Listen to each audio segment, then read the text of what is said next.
Kinasanayan na ang yakap at halik ng asawang sinisinta at bunsong may sakit.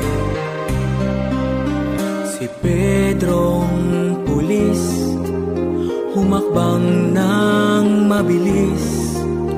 Ayaw niyang mapagmasdan ang hirap at sakit. Kinasanayan na ang kalagayang haba ng mahal na pamilya. Meron pa bang pag-asa? Kailan, paano kaya darating ang biyaya? Kung mistulang tanikala ang hirap na binabata.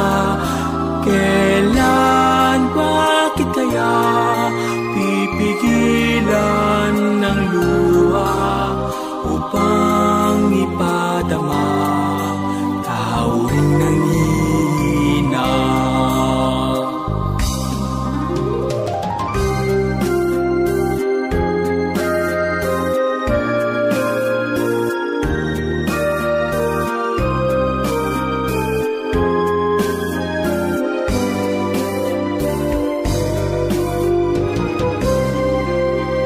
Si Pedrong pulis sa kalsada'y nagtitiis.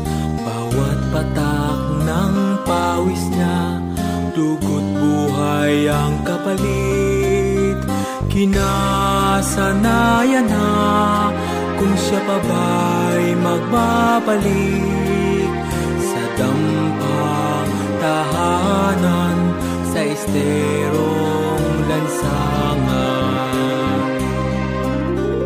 Ang bunso niya'y humihibik, matay ayaw na maidlip. Hinihintay pagbabalik ng tatay niyang nananabik. Isang putok ang narinig, isang hudyat ng hinagpis. Si Pedrong pulis, di na magbabalik. Kailan, paano kaya darating ang biyaya? Kung ang buhay niya ay nawala, paano na, saan kaya? Kailan, bakit kaya pipigilan ng luha kung pag-asa niya ay nasala? Bubuhay pa kaya? Kailan, paano kaya kung di na magbabalik? Ano na ang bunso niya at asawang nananabik? Kailan, bakit kaya pipigilan ng luha kung di na magbabalik? Si Pedro